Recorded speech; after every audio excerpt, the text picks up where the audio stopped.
Hello guys, current affairs के अंतर्गत आज के एपिसोड में 1 से 3 अगस्त 2022 के बीच की प्रमुख घटनाओं का संकलन किया गया है। जैसा कि आपको पता है कि यहाँ सिर्फ प्रमुख घटनाओं का ही संकलन किया जाता है जो एग्जाम के दृष्टिकोण से महत्वपूर्ण होते, इसलिए आप पूरी वीडियो को ध्यान से देखा करें।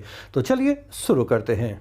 पिछले दिनों निम्नलिखित में से कौन सा स्वदेशी विमान वाहक पोत भारतीय नौसेना में शामिल किया गया है?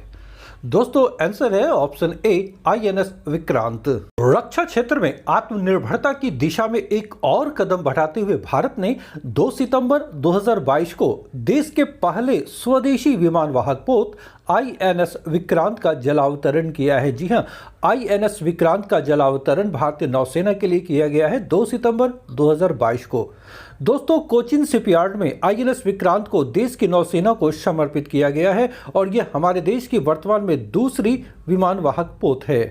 INS विक्रांत के रूप में भारत को पहला स्वदेशी विमान वाहक पोत मिला है जो अपने ही देश में तैयार की गई है। स्वदेशी विमान वाहक पोत है यह, जो ब्लू वाटर नेवी के रूप में देश की रक्षा करेगा। यह भारतीय नौसेना के इतिहास में निर्मित अब तक का सबसे बड़ा युद्धपोत है। ध्यान रहे, भारतीय इतिहास में यह अब तक का सबसे बड़ा युद्धपोत है जिसका निर्माण भारत में हुआ है। इसके साथ ही अब भारत के पास 2 विमान वाहक पोत हो गए हैं।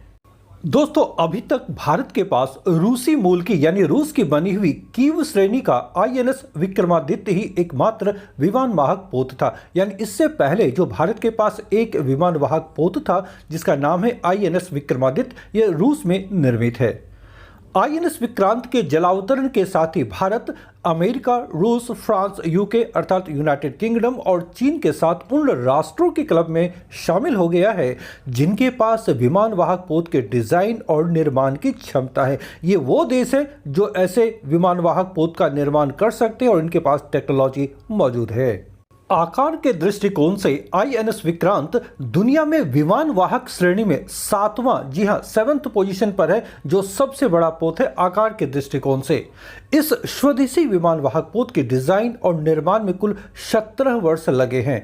2005 में औपचारिक रूप से इसके स्टील कटिंग का काम आरंभ हुआ था और 2022 में जाकर यह पूरी तरह तैयार होकर इसका जलावतरण किया गया। इस तरह कुल 17 वर्ष लगे हैं इसके निर्माण में। दोस्तों, इस स्वदेश निर्मित INS विक्रांत पर विमान उतरने का परीक्षण टेस्टिंग नवंबर में आरंभ होगा, जो इस साल नवंबर में 2022 में, जो 2023 के मध्य तक पूरा हो जाएगा।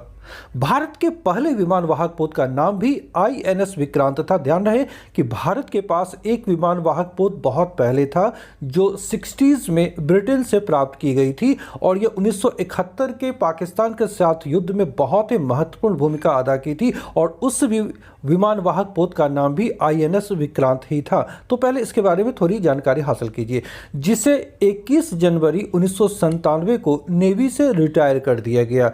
दोस्तों, उस विक्रांत जो विमान वाहक पोत थे उसे 21 जनवरी 1997 को नेवी से रिटायर कर दिया गया क्योंकि वो लंबे समय तक भारतीय नौसेना की उन्होंने सेवा की थी।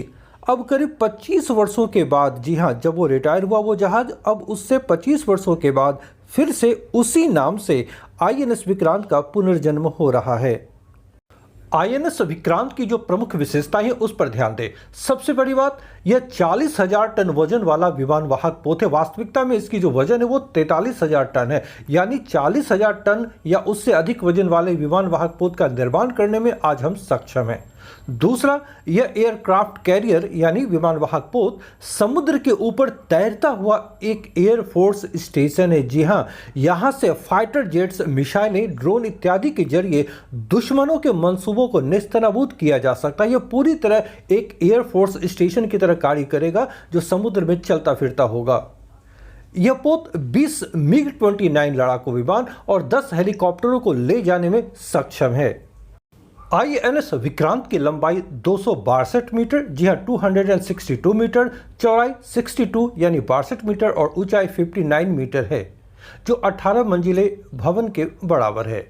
दोस्तों, वर्तमान में विमान वाहक पोत जो युद्धपोत है जिन देशों के पास मौजूद है उनमें ध्यान दें, सर्वाधिक संयुक्त राज्य अमेरिका यानी USA के पास है। उनके पास 11 विमान वाहक पोत है। इसके अलावा ब्रिटेन, इटली, चीन और भारतीय 4 देश ऐसे हैं जिनके पास 2-2 विमान वाहक पोत मौजूद है। ध्यान देने योग्य बात यह है कि ब्रिटेन और चीन में एक और निर्माणाधीन है और बहुत जल्द ही इन 2 देशों में उसका जलावतरण किया जाएगा। लेकिन वर्तमान की बात की जाए तो अभी भी ब्रिटेन, इटली, चीन और भारत, इन 4 देशों के पास 2-2 विमान वाहक पोत है, जबकि रूस और फ्रांस, इन 2 देशों के पास एक ही विमान वाहक पोत है।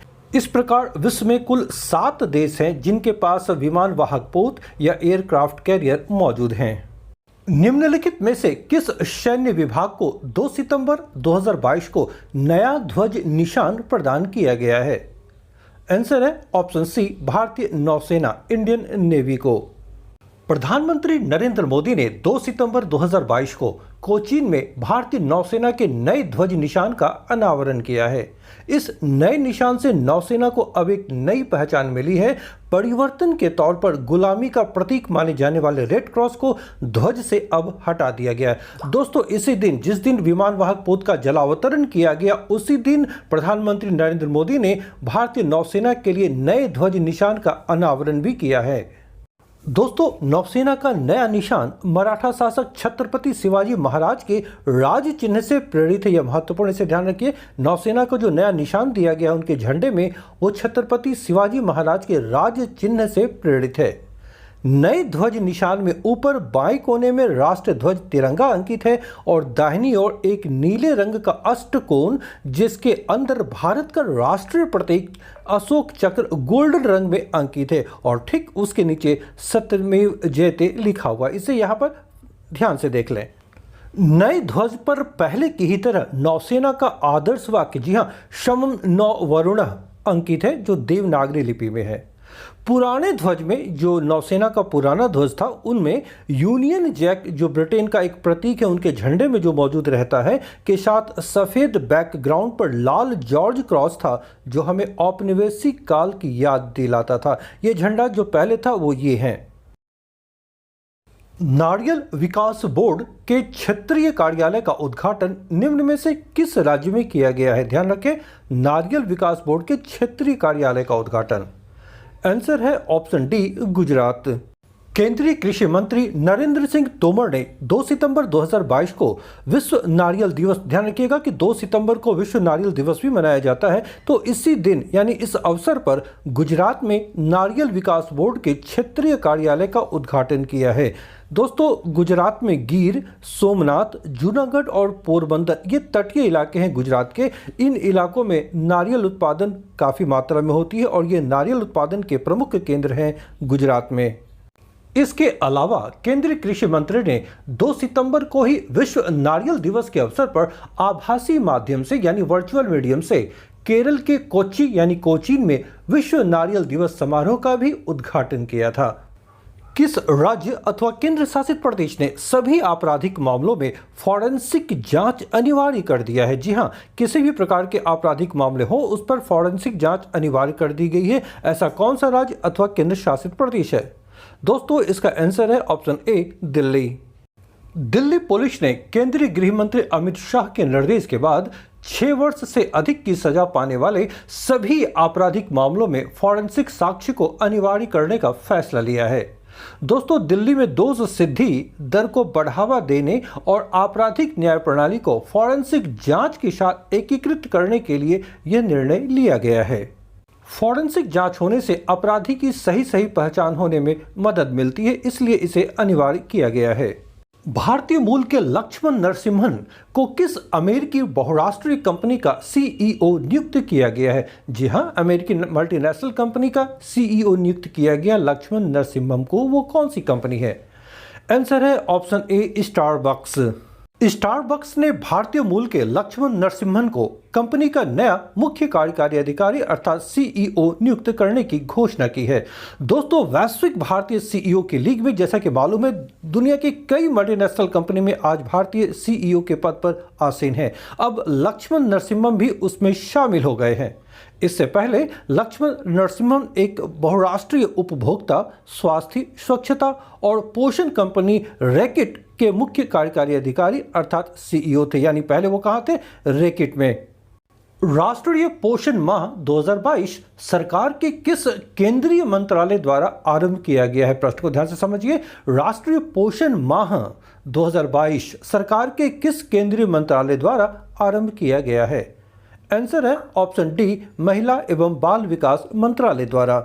महिला एवं बाल विकास मंत्रालय पोषण अभियान के हिस्से के रूप में 1 से 30 सितंबर, ध्यान रहे 1 से 30 सितंबर 2022 तक 5वां राष्ट्रीय पोषण माह 2022 मना रहा है। दोस्तों, इस वर्ष के आयोजन का मुख्य विषय है महिला और स्वास्थ्य तथा बच्चा और शिक्षा। इसे ध्यान में रखेंगे। 5वें राष्ट्रीय पोषण माह के हिस्से के रूप में मंत्रालय ने महिलाओं के स्वास्थ्य और बच्चों की शिक्षा पर मुख्य ध्यान देने के साथ ग्राम पंचायतों को पोषण पंचायतों के रूप में शामिल करने की योजना बनाई है। ये महत्वपूर्ण है कि अब ग्राम पंचायतों को पोषण पंचायतों के रूप में शामिल करने की योजना बनाई गई है। किस भारतीय कंपनी ने गुजरात में भारत का पहला और दुनिया का सबसे बड़ा कार्बन फाइबर प्लांट बनाने की घोषणा की है अथवा स्थापित करने की घोषणा की है? दोस्तों, इसका आंसर है ऑप्शन ए, रिलायंस इंडस्ट्रीज।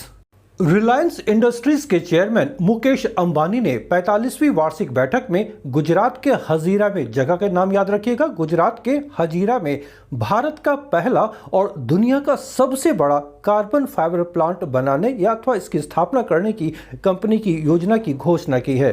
दोस्तों, उद्योग जगत की ओर से भारत के पहले कार्बन संयंत्र का विकास रिलायंस इंडस्ट्रीज के नए बिजनेस क्षेत्र को दर्शाता है, अर्थात उन्होंने एक नए क्षेत्र का चुनाव किया जहां वो इन्वेस्ट करने जा रहे हैं। कार्बन फाइबर एक नए दौर का पदार्थ है, ध्यान रखें, जिसका उद्योगों के साथ साथ ऑटोमोटिव क्षेत्र में कई उपयोगिताएं हैं। दोस्तों, अगर आप यूपीएससी, बीपीएससी, यूपीपीएससी अथवा किसी अन्य राज्य लोक सेवा आयोग की परीक्षाओं की तैयारी कर रहे हैं तो करंट अफेयर्स से संबंधित यह चैनल आपके लिए बेहद उपयोगी है। यहाँ सिर्फ महत्वपूर्ण घटनाओं का ही संकलन किया जाता है। यदि आपको ये पसंद आ रहे हैं तो आप इसे लाइक करें, दोस्तों के बीच शेयर करें और अगर आप नए हैं तो चैनल को सब्सक्राइब अवश्य कर लें। साथ ही साथ बेल आइकन को भी प्रेस करें ताकि हमारे सारे वीडियोज़ के नोटिफिकेशन आपको सबसे पहले मिल सके। मिलता हूँ नेक्स्ट सेशन में शीघ्र ही। Till then, bye.